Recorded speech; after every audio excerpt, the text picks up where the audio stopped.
hanya Kau segalanya bagiku. Percaya janji-Mu ajaib, ukir dalam kehidupanku.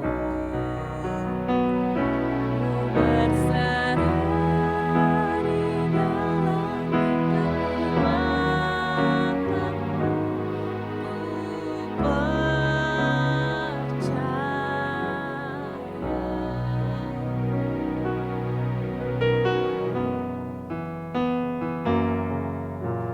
Sungguh besar setiamu,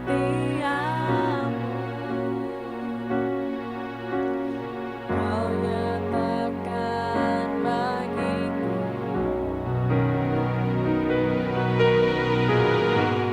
Kau Bapa yang selalu mengerti isi hatiku.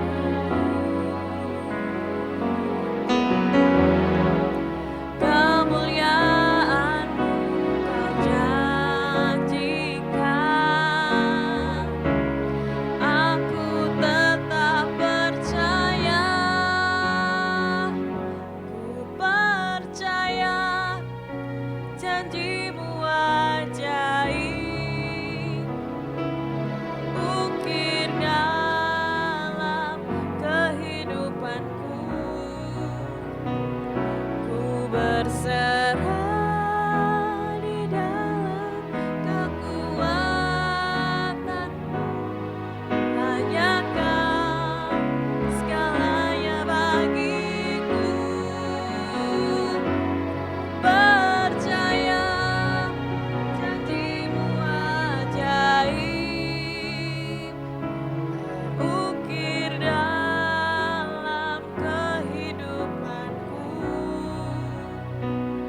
Ku berserah di dalam kekuatan-Mu, ku percaya.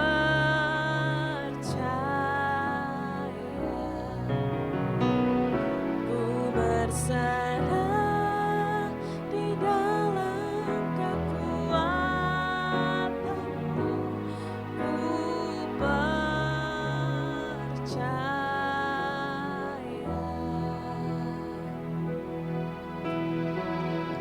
Mari saudara, kita berdoa.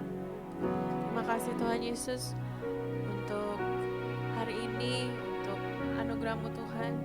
Kami mau memulai hari kami Tuhan dengan mendengarkan firman-Mu Tuhan Yesus.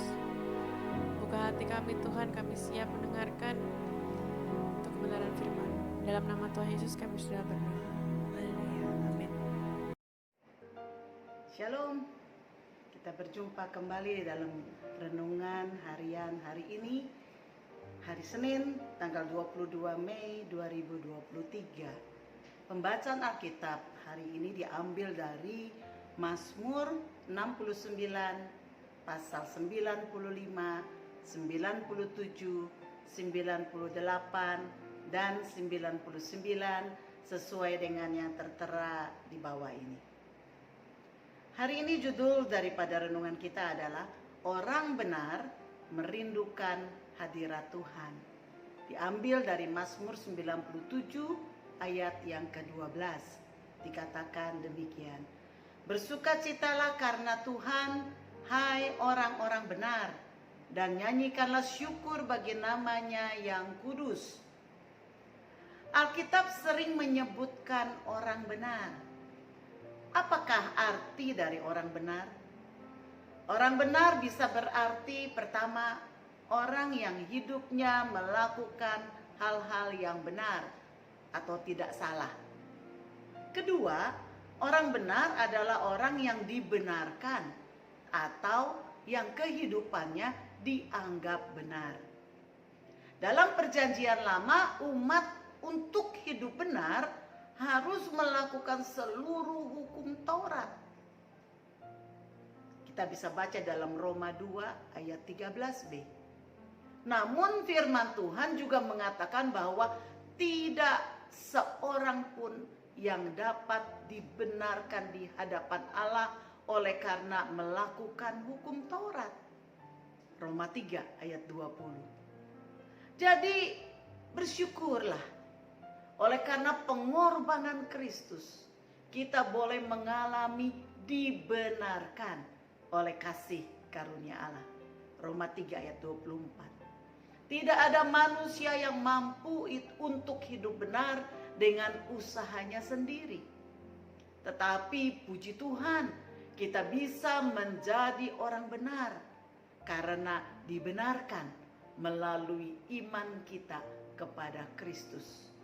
Roma 5 ayat 1. Jadi menurut Alkitab, orang benar adalah orang yang telah menerima kasih karunia dari Allah melalui penebusan Kristus yang diterimanya dengan iman. Orang benar bukan sekedar melakukan perbuatan-perbuatan yang baik, tetapi mempertahankan standar perilaku yang menjaga hubungan dua arah antara Tuhan dan manusia. Pikiran dan tindakan orang benar mencerminkan hubungan dengan Tuhan melalui Yesus Kristus. Karena kita bisa menjadi benar hanya karena karya pembenaran dari Allah melalui Yesus Kristus. Maka kita tidak mungkin bisa benar melalui perbuatan kita, betapapun baiknya perbuatan kita. Karena tidak ada seorang pun yang benar, di dalam Roma 3 ayat 10 dikatakan seperti ada tertulis, tidak ada yang benar seorang pun tidak. Sebab itu kita harus terus menerus terhubung dengan Kristus. Di luar Kristus kita tidak bisa berbuat apa-apa. Yohanes 15 ayat 5b mengatakan, barang siapa tinggal di dalam aku dan aku di dalam dia, ia berbuah banyak. Sebab di luar aku kamu tidak dapat berbuat apa-apa. Orang benar harus merindukan hadirat Tuhan setiap waktu. Dalam Alkitab ada beberapa contoh tokoh yang memiliki kehidupan benar. Yang pertama, Henok. Di dalam Kejadian 5 ayat 22 sampai 24 menuliskan bahwa Henok hidup bergaul dengan Allah dan ia tidak mengalami kematian karena Allah mengangkatnya ke surga. Ibrani 11 ayat 5 menyaksikan bahwa Henok adalah seorang yang berkenan kepada Allah. Lalu yang kedua, tokoh yang kedua adalah Nuh. Dalam Kejadian 6 ayat 9, inilah riwayat Nuh. Nuh adalah seorang yang benar dan tidak bercela di antara orang-orang sezamannya.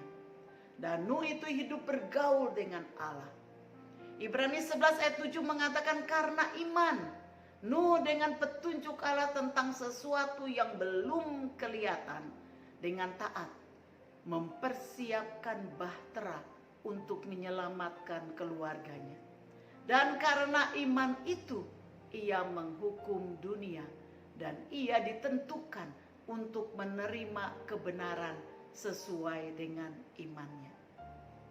Tokoh yang ketiga yang kita bisa temukan adalah Musa. Dalam Mazmur 106 ayat 23 dituliskan bahwa oleh karena doa Musa, orang pilihan Tuhan, yang mengetengahi umat Israel dengan Tuhan, telah menyurutkan amarah Tuhan sehingga ia tidak memusnahkan umatnya. Tokoh keempat adalah Ayub. Ayub 1 ayat yang ke-1 mengatakan, ada seorang laki-laki di tanah Uz bernama Ayub. Orang itu saleh dan jujur. Ia takut akan Allah dan menjauhi kejahatan. Ayub selalu mendoakan anak-anaknya dan menguduskan mereka serta mempersembahkan korban bakaran bagi anak-anaknya. Ayub 1 ayat yang kelima. Tokoh yang kelima adalah Daniel.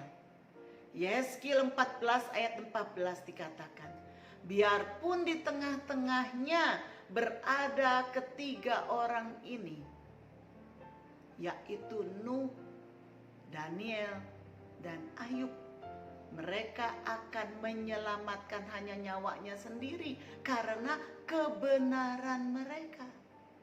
Demikianlah firman Tuhan Allah. Daniel adalah seorang yang suka berdoa. Daniel 6 ayat 11 mengatakan, demi didengar Daniel bahwa surat perintah itu telah dibuat, maka pergilah ia ke rumahnya. Dalam kamar atasnya ada tingkap-tingkap yang terbuka ke arah Yerusalem. 3 kali sehari ia berlutut, berdoa, serta memuji Allahnya seperti yang biasa dilakukannya. Daniel memohon belas kasihan Tuhan dan mengaku dosa bangsanya kepada Tuhan. Yang tertulis dalam Daniel 9 ayat 20 dikatakan, sementara aku berbicara dan berdoa dan mengaku dosaku dan dosa bangsaku, bangsa Israel, dan menyampaikannya ke hadapan Tuhan Allahku, permohonanku bagi gunung kudus Allahku. Tokoh yang keenam, Abraham. Abraham adalah disebut bapa orang beriman di dalam Galatia 3 ayat 7. Oleh karena imannya kepada Allah, ia percaya bahwa Allah berkuasa membangkitkan Ishak sekalipun dari antara orang mati. Ibrani 11 ayat 19 menuliskannya. Abraham juga disebut sahabat Allah di dalam Yakobus 2 ayat 23. Tokoh yang ketujuh adalah Daud. Daud adalah seorang yang berkenan di hati Tuhan dan yang melakukan segala kehendak Tuhan. Kisah 13 ayat 22. Perenungan kita hari ini. Jika kita perhatikan saudara, nama-nama tersebut yang tadi sudah saya sebutkan, mereka bukanlah orang-orang yang super. Mereka juga banyak kelemahan dan sering melakukan kesalahan. Namun mereka memiliki hubungan yang intim dengan Tuhan. Mereka adalah orang-orang yang suka berdoa dan selalu merindukan hadirat Tuhan dalam kehidupan mereka. Bagaimana dengan saudara? Mari kita berdoa.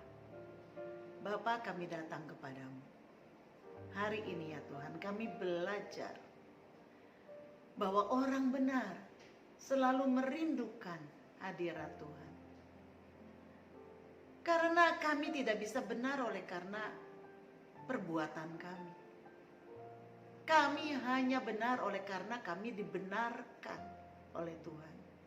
Sebab itu kami butuh hadirat Tuhan terus menerus setiap waktu di dalam hidup kami. Sebab di luar Tuhan kami tidak bisa berbuat apa-apa. Di luar Tuhan, apa yang kami lakukan adalah semata-mata dosa.